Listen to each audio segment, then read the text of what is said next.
منظور پشتین کون ہے؟ اول خو بھائی نے بیا خو بڑا دیکھی نے. کیا وہ سچ میں ایک دہشت گرد ہے؟ ہم امیدیں رکھیں تو کس سے امیدیں رکھیں؟ پارلیمنٹ سے. اور پی ٹی ایم کب سے شروع ہوئی ہے؟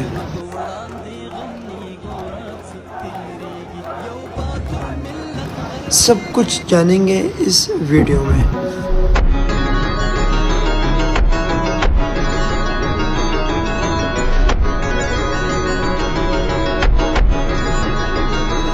منظور پشتین کا پورا نام منظور احمد خان پشتین ہے. وہ 25 اکتوبر 1994 میں پاکستان کے شہر ساؤتھ وزیرستان میں پیدا ہوئے. اور منظور پشتین جس قبیلے سے تعلق رکھتا ہے تو وہ قبیلہ مسعود قبیلہ ہے. منظور پشتین والد کا نام عبدالودود ہے جو ایک سکول ٹیچر تھا.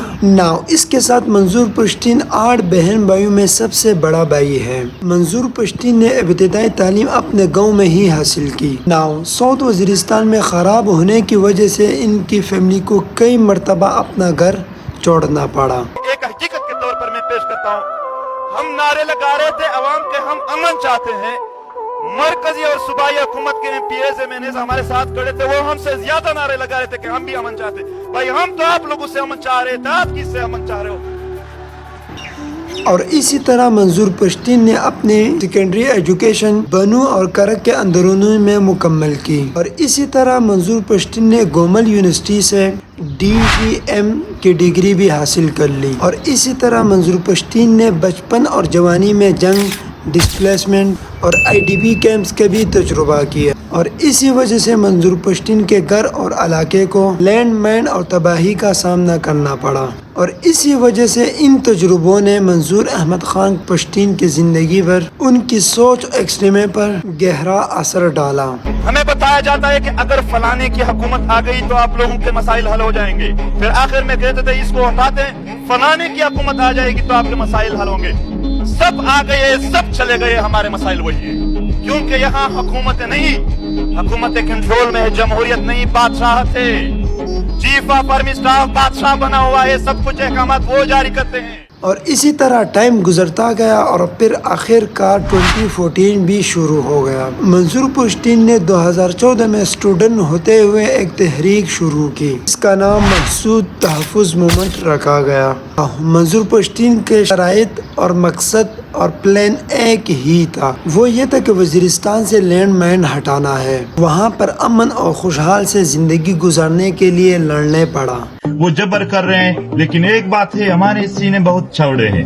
ہم نے شہیدوں کو، یہ ظلم جبر کو بڑے ہی کھلے دل سے برداشت کیا. ٹائم گزرتا گیا اور بعد میں ٹائم گزرنے کے ساتھ ساتھ یہ تحریک چینج ہو گئی اور اس کا نام پشتون تحفظ موومنٹ رکھا گیا، یعنی کہ PTM. اسی طرح 2018 میں PTM کو ملک میں اور بین الاقوامی میں ایک توجہ ملی اور یہی وجہ ہے کہ یہ کچھ لوگوں کے لیے سر کا درد ہونے لگا. شاید ہماری باتیں بعض لوگوں کے لیے، بلکہ میں اسپیشل کہوں گا فوجی جرنیلوں کے لیے تلخ ہوں گے.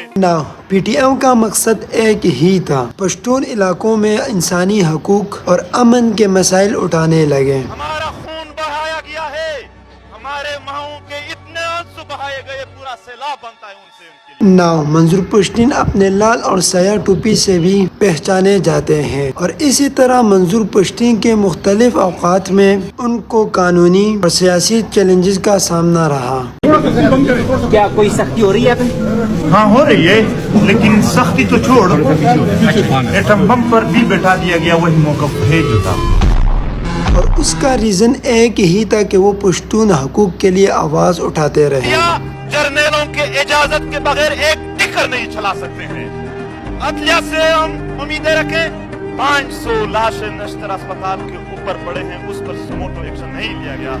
لڑتے رہیں اور جرگے کرتے رہیں.